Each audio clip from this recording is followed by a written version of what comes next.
Hey guys, welcome back to Radical Living podcast. This past week included the International Day for the Abolition of Slavery in it, and I think it's really prominent that this episode that I recorded is being released today. I sat down and had a conversation with Bryn from BlueBear Coffee, and we chat about social injustices, anti-slavery, we talk about human trafficking, and we talk about his journey in starting up BlueBear Coffee and what it is all about and what its mission is. Hope you guys find this insightful, educational, challenging. Hope you guys find it encouraging as well. I loved having a chat with Bryn. I learned so much from the episode, and hopefully you guys do too. So we pick up this episode where me and Bryn are just having a little chat, and I ask him the all-important question of what football team he supports. So hope you guys enjoy it.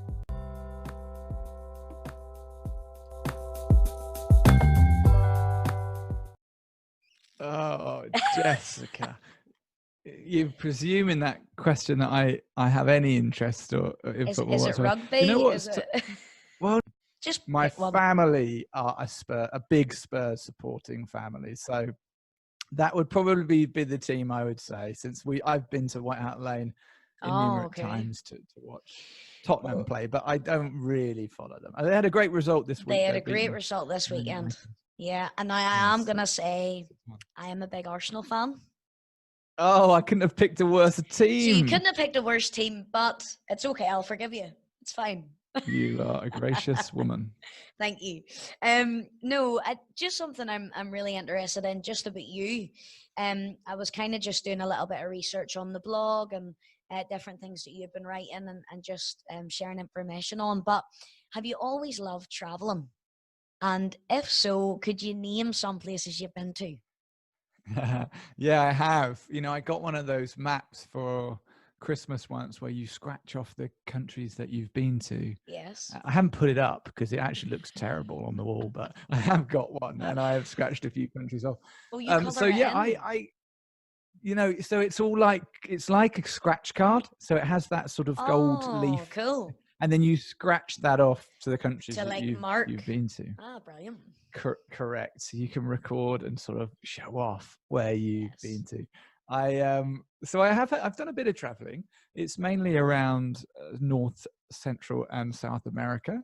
Okay. So like I mentioned right at the start, actually, I went to Bolivia when I was 18, and I've been back once and been to Colombia and Chile and Ecuador and some countries like that. And then I worked in the Dominican Republic for a few years back. Yeah. And then in my more recent job, I had to travel to Bangladesh and Thailand and Romania as a consequence of that role, which was a real joy as well. So yeah, I love to travel. I've really missed traveling since COVID-19 put the brakes on life. Is there one particular country that you would like to go to that you haven't been yet? Oh, good question. Yeah. Oh, wow. Well, I did. So I did go to Thailand in February, but I only ended up in Bangkok for a week, and part of that was working.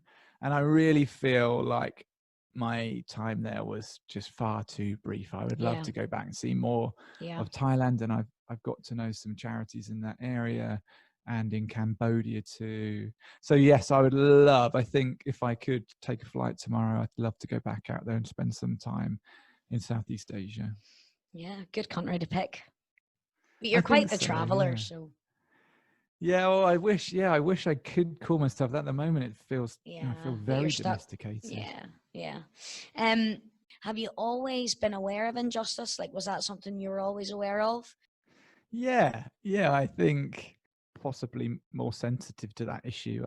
I probably didn't know it at the time, being a child, as injustice. I think I knew, I had a very clear sense of what was fair and what was unfair, and that bothered me and sometimes to a point of self-sabotage. You know, I would fall out with teachers and get myself in trouble if I felt what they were doing was unfair, if I thought and you know, so I had that sensitivity from a young age. I hated seeing people bullied. I hated seeing my classmates that might have been a little bit different, looked a bit different, whatever, being picked on. That really, really bothered me. And I have childhood memories of doing some sort of soul searching not too long ago. Someone had asked a similar question, like, where does it Okay.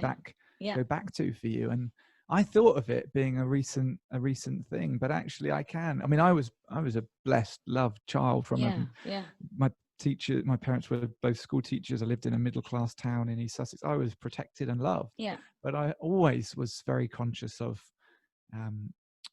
people that weren't as fortunate as me, and I felt the need to respond in some way. So I think, in answer to your question, I think that is something that's been there from day dot. Yeah, really interesting how it's something that has kind of always been there that you weren't aware of at the time, but now it's become really prevalent for you and where you're at. Yeah, well, I would have thought it was a later life thing, but I actually had this memory. I have this memory of an incident when I was probably 10 or 11 years old, and I'd been up the wreck where we've been playing football with my pals as a little boy on a summer's afternoon evening, and we were coming home in this lovely little village town called Battle in East Sussex, and it's not the sort of place where a lot of crime takes place. And and I saw a man come out of a restaurant on the high street with his girlfriend or partner, and he was clearly angry, and he was grabbing her by the arm and sort of shoving her around, and then he pushed her against the front window of this restaurant. Her back was to it, and he then headbutted her in the face, bang, and broke her nose. And I remember just being so shocked and appalled by that. It just totally took me by surprise. Something that I'd seen on TV, but not in reality. But quite bizarrely, really, for a little boy, I did cross the road and challenge this man, and not to a duel or any sort of fist fight. I was a child, but I did say, "Hey, that's not okay, and they're not leaving until you leave her alone." And the police came, and he chased us, and the lady said, "Oh, thanks to the little boys that crossed the road and helped." And I don't mean to recite that to be in any way sort of self-congratulatory or heroic, but just actually as a really early memory of being wanting to respond and having that almost automatic response. But there's been plenty of times where I haven't been brave, and I've sort of acted like a coward and looked the other way. But I can remember doing that from quite a young age. Really interesting. We'll not go into what's all behind that, but it's just I find it so interesting that happened, and now what you're doing. It's really intriguing. The podcast is called Radical Living Podcast. So anybody that's listening, they know that's what it's called. Different guests that I've had on, I've asked them what does radical mean to them. So I'm just really interested to see, what does radical mean to you, Bryn? Radical is an adjective that we used to use in the 80s, early 90s by saying something was radical. Yeah. That word hasn't been used like that, thank goodness, for at least just 20 years now. But I think of radical living being going the extra mile. We have a podcast at BlueBear, and I had a fantastic guest on a few weeks back called April Tam Smith, and I referred to her being radically generous or being a radical giver, because I know lots of generous people, but not to the extent of April, who gives her spare room away, that gives away 80 to 90% of her take-home salary to charity, who's just, it's that authenticity, that integrity that comes with living out a characteristic like being generous and just going that extra mile. So I think radical living is, yes, it's extraordinary, isn't it? It's doing that bit more than what people would expect of you. Yeah, love that answer. Thank you so much. Tell us, Bryn, how then you've given us a little insight to your past and how this kind of triggered this protective nature and wanting to fight injustice. But tell us a little bit about how BlueBear started and explain to us why you're so passionate about it. Absolutely, and I don't know how long your podcast is, so I'll try and keep my answer fairly brief and pertinent. Not a particular talent of mine, but I used to be a police officer when I left university. I joined the police worked in Norfolk, where I'm sat at the moment, Yeah. as a response officer answering 999 calls.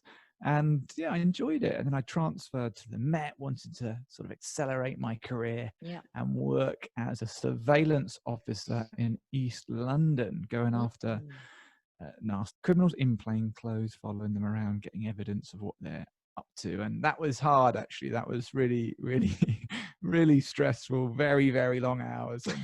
And I just got a bit fed up of it, to be honest. It felt like we weren't necessarily seeing justice done with a lot of our cases. And I started to wonder, well, what would life look like outside of the police? So I left and did a bit of traveling, went to Mexico. I did mention that place earlier. That's a great country too. Yeah, that's a good one. You left that one out. Yeah, I forgot it. And Just then I came back thinking, okay, yeah, I know, it just one of those things, right? And I came back thinking, okay, what do I do now? And I thought, well, what do I know? And I knew the world of security, and I knew the world of policing. So I started a security company, and it was amazing, actually. It went down in history as the UK's least successful security company, I think, in the Independent Security Awards. It just didn't really work. I was back again in Norfolk trying to tell people they needed security, despite it being the safest part of the United Kingdom. So not a place to launch a startup security firm. And it fell on its backside. So I've learned many times through failure.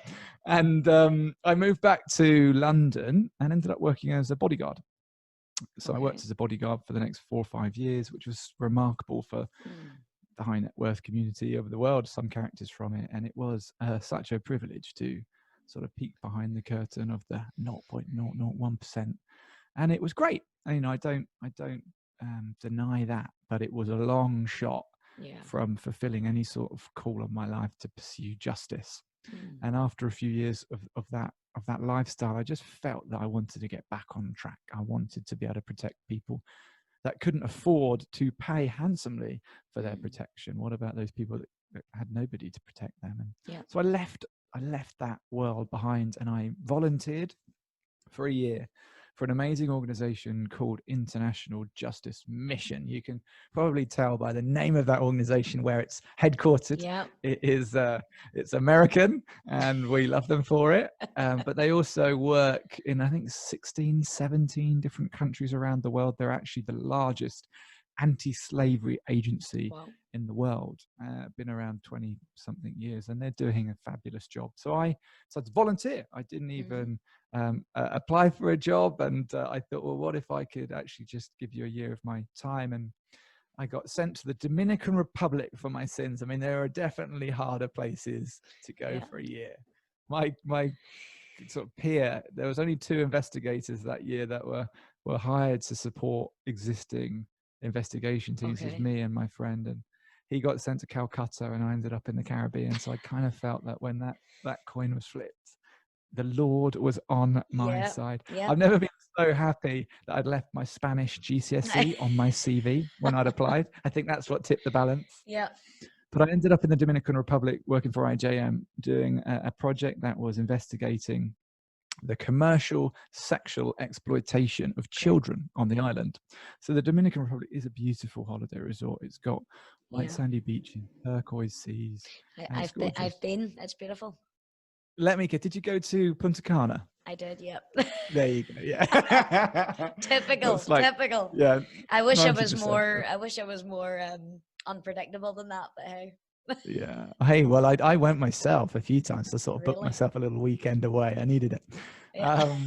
But it's a remarkable, it's beautiful. And certainly within those resorts, it's quite, it's a paradise. But outside of those resorts, it's also extremely poor and extremely polarized. It's the country of the haves and the have-nots, and most of the country existing in that second category. And there's also an issue there, the fact that prostitution is legal.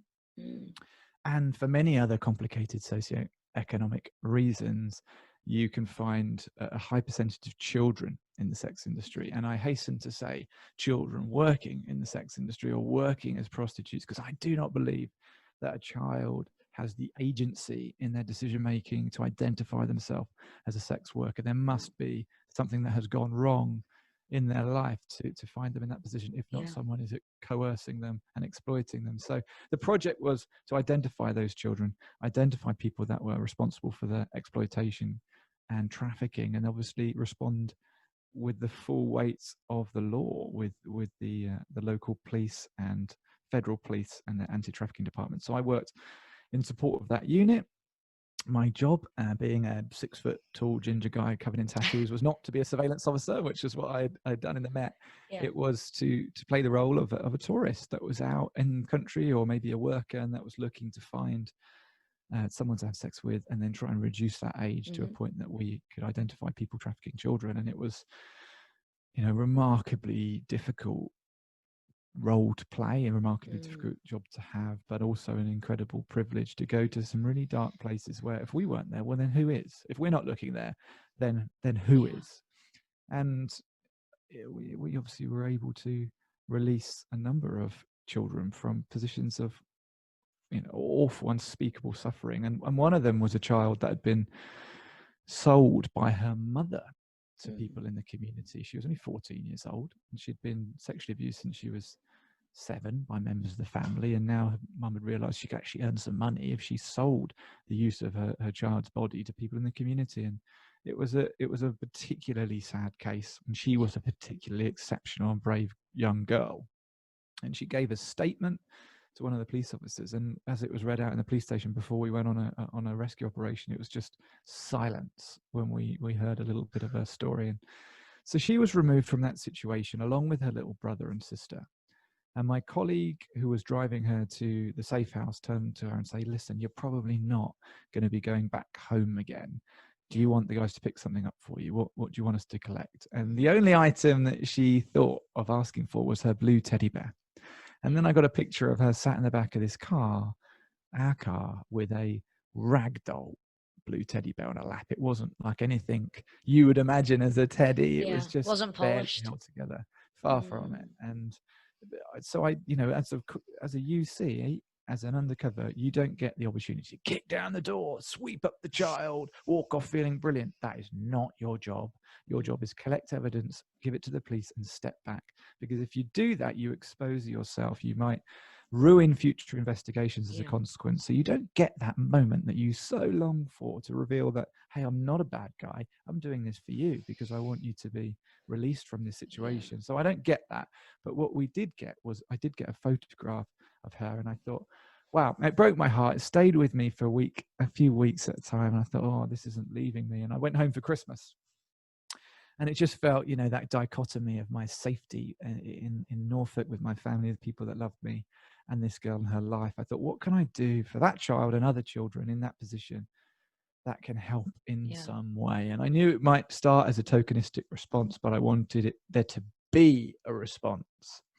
So we raised some money, me and some friends, and raised about $2,000. Couldn't go online, couldn't go viral with it because I was working undercover. So it had to be a low profile thing, but still went back to the Dominican Republic for the second half of my year there with about $2,000 to help.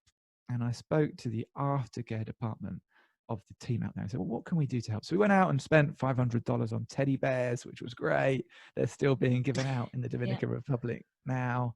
But then we had a bit of a fund there to help with the more complicated needs. There were children that had in our care that had diseases that there was no budget to have them tested, let alone treated. Well, right, okay, we can pay for that. Or there were kids that were reluctant to go to school, not because they were naughty children, but they didn't have the school uniform. They didn't have the shoes, the books, whatever the materials they needed. And there was no budget for that. Right, we can pay for that.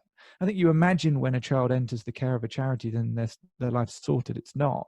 Resources are extremely tight, and they have to be stretched as economically as possible to release children from slavery. So as you'd imagine, the budget is tight, and I wanted to help that. And it's not a sustainable way of doing charity. That is essentially a slush fund, but it was also the very best part of my year, the very best part of my experience, being able to be a link only in a chain between real immediate need and provision. And I just returned from that year with IJM thinking, what if I can create a means of continuing that and growing it to a point that goes beyond what I can personally give, what I could personally fundraise for. And I don't want to take from the existing pool of donors that are giving to anti-trafficking organizations. I want to take from that pool. Yeah. I just want to bolster it. I want to support it. So let's do it through a business.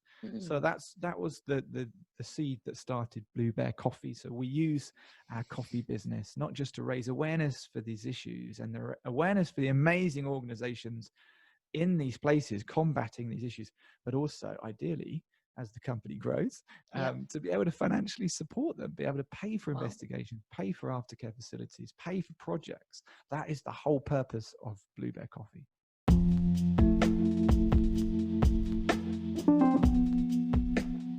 Guys, before we get back to our conversation with Bryn, I just want to take this opportunity to say thank you for tuning in and listening to the podcast. And if you haven't already, please make sure to like, subscribe, share, follow, and leave a review on all of our platforms. Jumping back into our conversation with Bryn, I had just shared a past experience I had in Dominican Republic, where I recall driving towards a 5-star resort, and yet all around me was complete poverty. And so I asked Bryn the question of how we can be more aware of modern day slavery.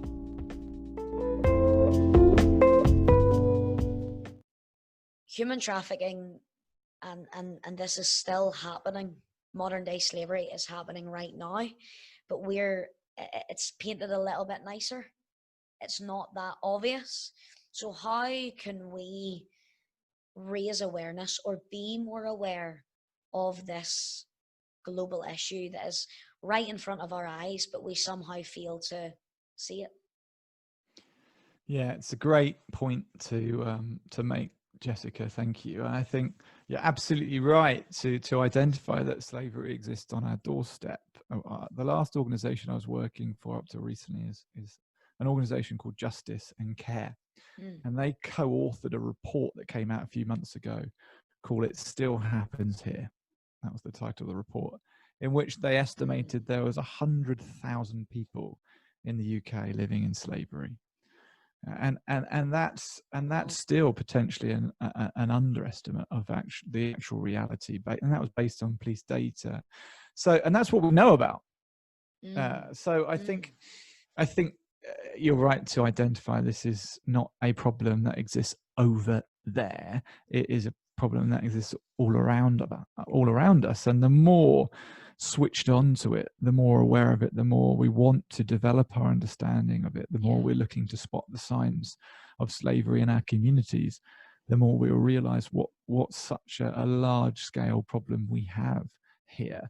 The fact that when you talk about slavery, people tend to think about the transatlantic slave trade 200 years ago and the abolition of slavery with William Wilberforce.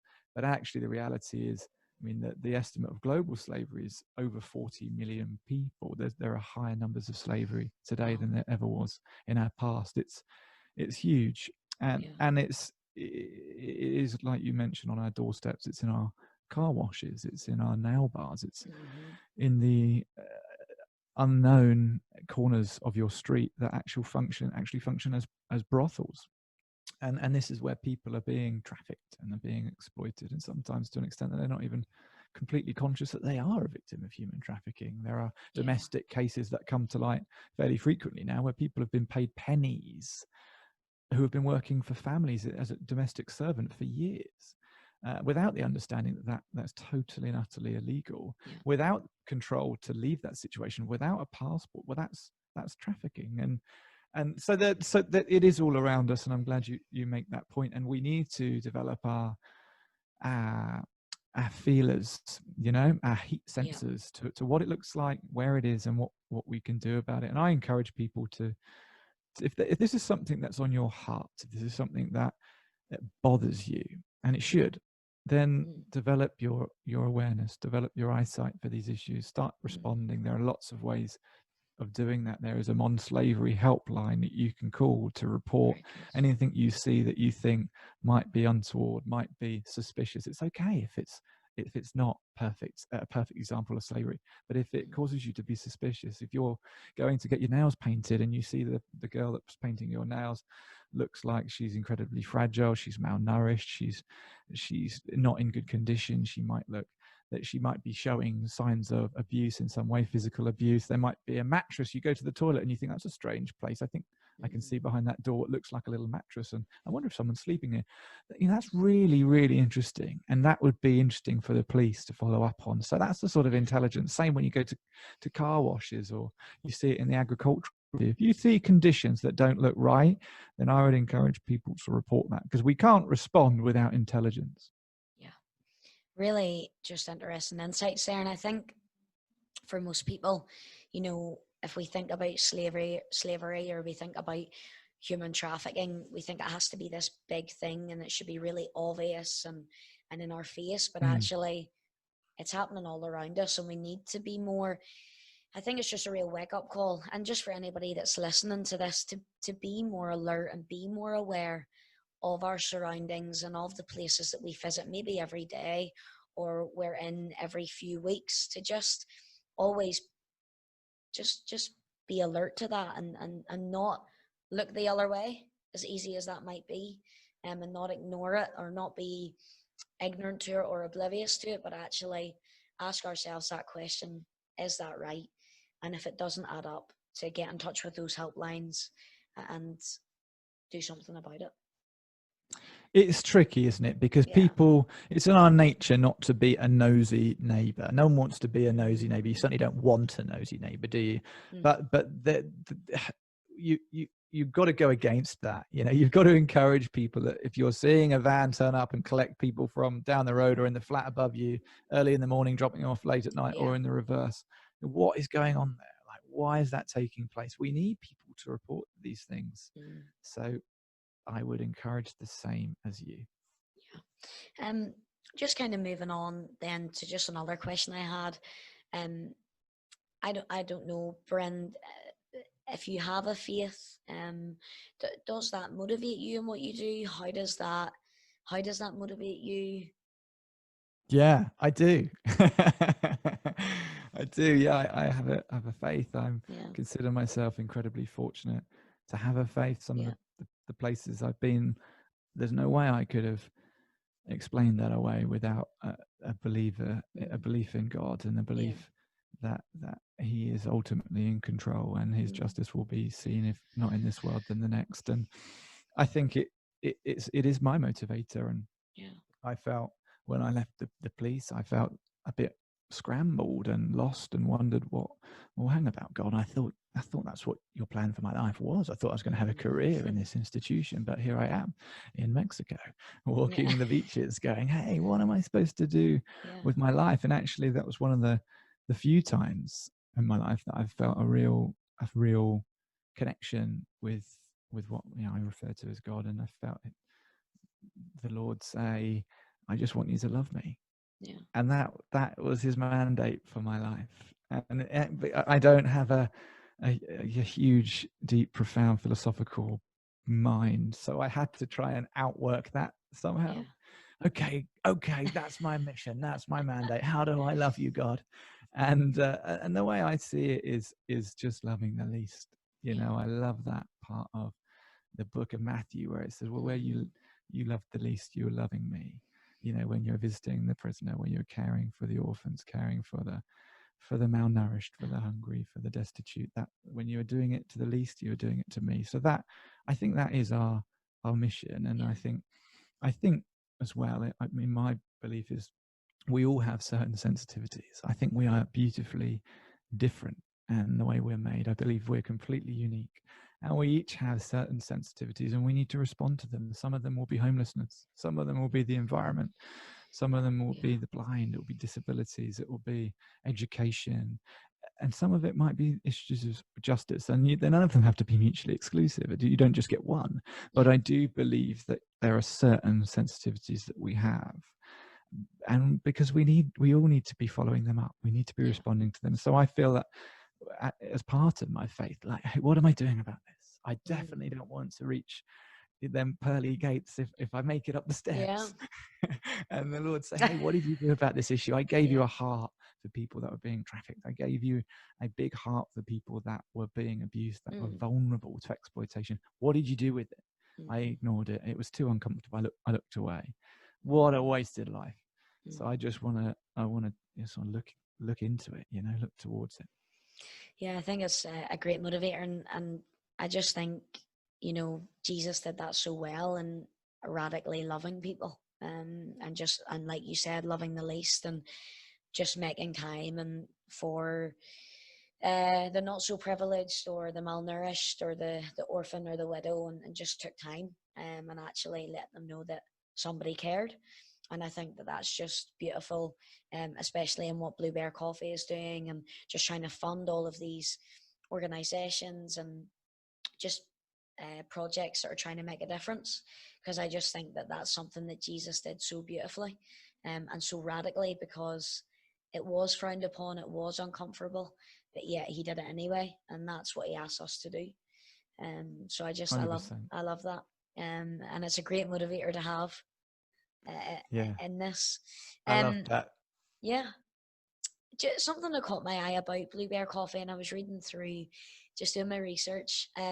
Something that one of the core values was transparency, and I just was quite interested to know, is that a personal value that you hold highly, or where did that come from? Because it is quite prevalent on all of your stuff. I am an idealist, and it's got its downsides, but Mm, I was determined when we started this company to be really open and honest with people from the start. I think it's in the obscure, dark, opaque mm, places that you can get away with whatever, but when you bring something into the light, it's there, it's exposed. That's where we want to be. yeah. This company was designed for a very singular purpose. It's not Mm, to make me rich or anybody rich. I've never taken a penny from it today. Hopefully I will one day, because I'm going to need to pay my bills. yeah. But it was created for the purpose of supporting these charities, supporting effective Yeah. and established organizations fighting trafficking and caring for survivors. That is our singular mandate. Yeah. So I want to do it to the best of my ability. I'm not a person of huge business acumen. You've heard about my security venture. That was a catastrophe, and that's not the only one in my wake. But I want to do it as best I can, and I want to share that journey with people. I want them to know what they're supporting. I want them to know why they're buying our coffee. I don't want to hide anything from them. We operate such a lean machine at BlueBear. Mm, We don't have money being burnt mm, unnecessarily. I haven't been on really exotic coffee tasting trips all over the world at the mm, expense of our customers, because we need to maximize our profits. And yeah. I want to, I put that as a core value, because I have to keep reminding myself, share everything, Yeah. share everything, share everything. There's always going to be people. I had a friend not too long ago, sort of friend of a friend, and the message dripped Mm-hmm. through and said, hey, this person thinks you're taking money from the company. They've just seen you like put a picture of your flat that you've done up. Actually, so I got a new kitchen in my flat. It turned out, well, actually, I had a water leak, and I got a new Okay. kitchen off the insurance money, because it just wrecked Happy my days. kitchen.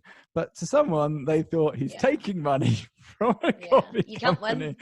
But there's always going to be some, and sadly, for all the encouraging words, and just the way that the brain works, right? That's the one Yeah. you remember.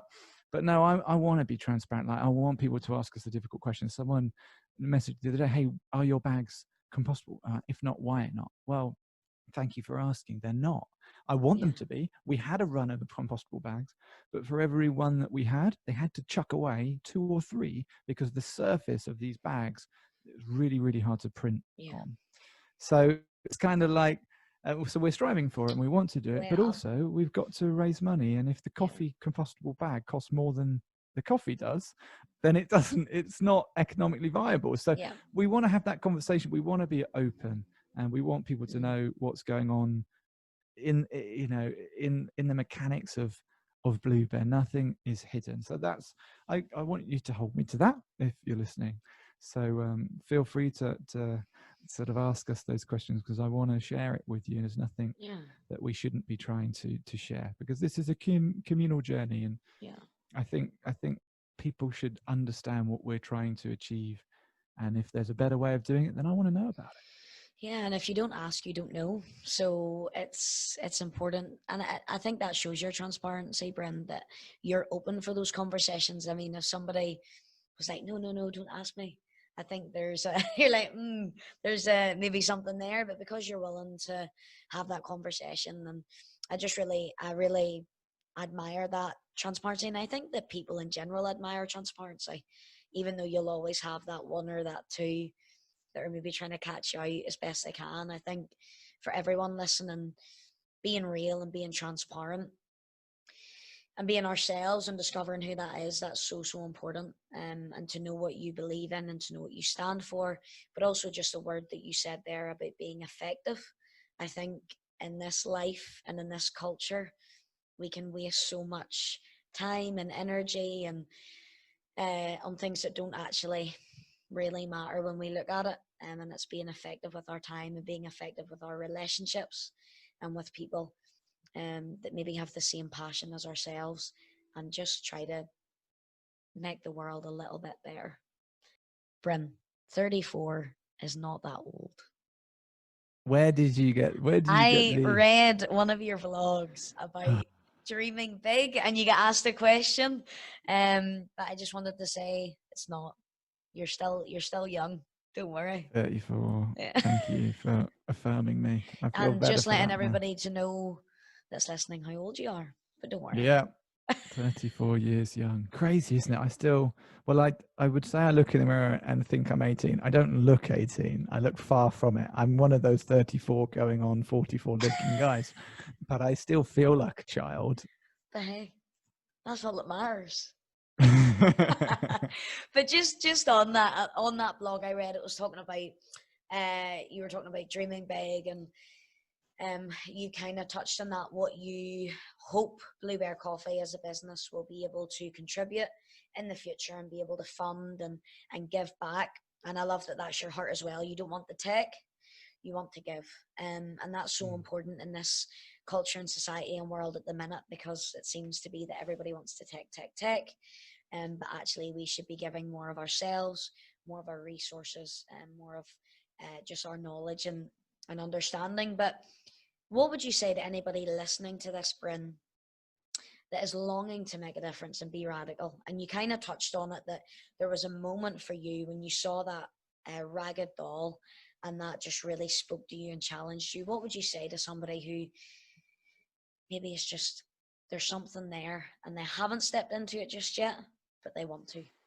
Yeah, absolutely. I think that's such an important time, and it's the crux really. Mm. It's moving into action. It's breaking that fourth wall. If you imagine you living in a box and that fourth wall being the screen in front of you. You know, I did and this is another opportunity for me to be transparent. I did a sports science and drama degree. Oh. Can you believe those two things can be wed together in a degree? Wow. Yeah. You can imagine all the doors that opened up for me after I graduated with that qualification. But one of the very few things I remember from the drama side of that £10,000+ investment was the idea of a fourth wall, right? Yeah. And like almost if you're on camera, if you're in TV, like never break the fourth wall.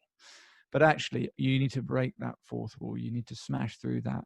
If you imagine people watching you through a TV screen, you know, you've got to push through that and do something. So when you're sat there watching the news and going, hey, I care about this, or reading a blog and saying, I care about this, or you're aware of something, what are you going to do about it? Because caring is great. But if you're not doing anything about it, then it's ultimately futile. And I encourage people to respond. If that means signing a petition, going on a march, volunteering somewhere, sending an email, sharing something on your social media, just incrementally, it doesn't have to be a jump into being the CEO of an NGO, but incrementally there will be opportunities for you to get some skin in the game. And I think that is key. If you have that sensitivity that I was talking about earlier on a subject matter, and I believe that's there for a reason, you got to feed it, you got to water it, you got to nourish it, respond to it. And if you're a spiritual person, if you pray, then I would encourage you to pray. Okay, this sensitivity is here. I feel this way. What can I do about it? Where are the opportunities? Please present them, because they'll come up. You just got to be willing to step into them. My experience of that was, I remember being disillusioned. I'd left behind a very well-paid job. I knew what shouldn't be there, and I quit it for nothing. And I met up with a pastor, my pastor, who's a very good friend of mine. And he said, Bryn, what bothers you about the world right now? And I'd been watching on the news. I don't know if you remember, a few years ago, there was a refugee camp called the Jungle in Calais, at the north of the French coast, just off our doorstep. And it was being torn down. It had been there for years and it was unsanctioned. So there was no UN support. There wasn't hundreds of NGOs operating there. It was a complete chaotic mess. And it was being torn down. And I just thought it looked like a worse version of what you see on the news in Darfur or somewhere else, but it's on our doorstep. Yeah. And I broke the fourth wall, right? I went with the CEO I had been working for, who was a good guy, and we filled our car with things. We went to Primark, so you have to forgive me for that bit. And loaded our car with the items that the charity there had requested, things like socks and pants and tracksuit bottoms and sleeping bags. Stuffed it into my car, drove there, handed out the goods, met charity workers, met refugees, drove back in time for dinner. Wow. And it was a small thing to do, but it was action. And it meant that I could watch the news and go, hey, I know what it smells like there. I know what it feels like there. I had a conversation with someone from Eritrea that told me why he's fled his country because of the persecution that exists there, the horror of the human rights violations that exist there every day. I feel connected to this cause now beyond just watching it on the news. So I would encourage you, you don't have to do that. You don't have to drive to a refugee camp, but you can move from being passive to active, from being a viewer to a doer. That's what I would encourage you to do.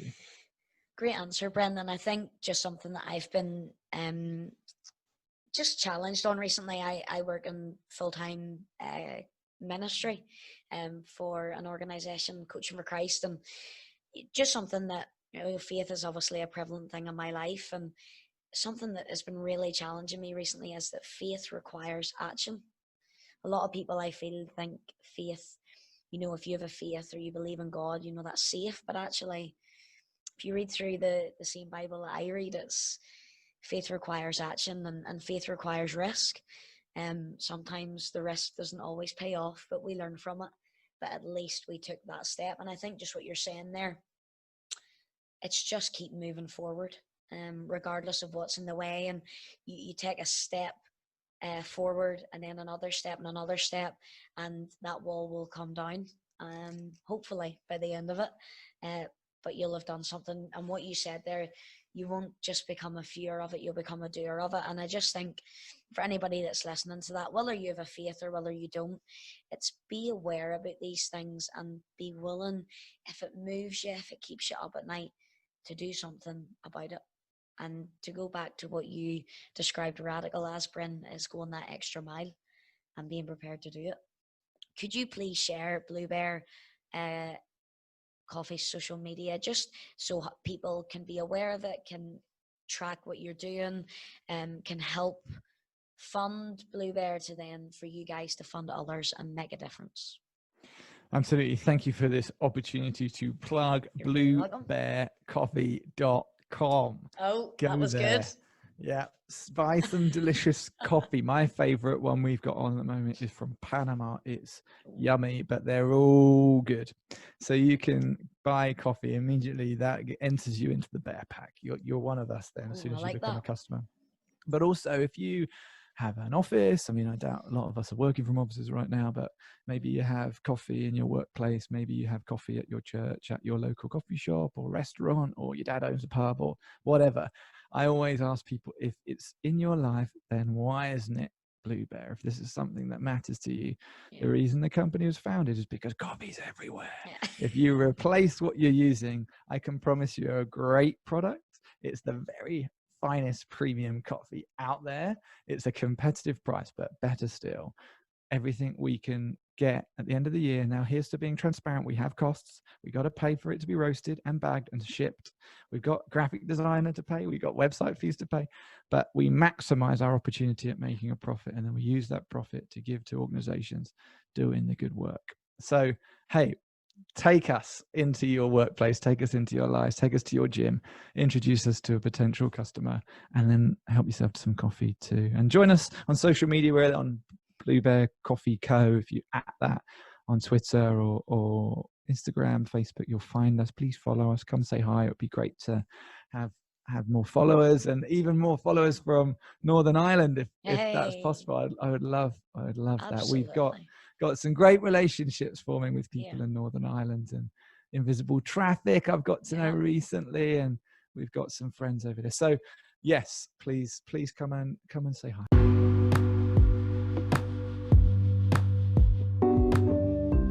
Guys, hope you enjoyed our conversation with Bryn from BlueBear Coffee. I know I got so much from it. One of the main things being that slavery, human trafficking, social injustice is happening on our doorstep. And what really challenged me was the question I asked myself, what am I doing about this? And what small steps and what small actions can I take to help break this cycle and to help raise more awareness? Please make sure to go and check out all of the other organisations and things that Bryn mentioned, one of them being Invisible Traffic. Those guys do an amazing work, and a massive shout out to my cousin Megan, who I was able to make this connection with Bryn through. So massive thank you to Bryn. Loved what you had to say and really admire your enthusiasm and passion in your fight against injustice. If you haven't already, guys, go and check out BlueBear Coffee on their social media, and remember to share radical living with as many people as possible.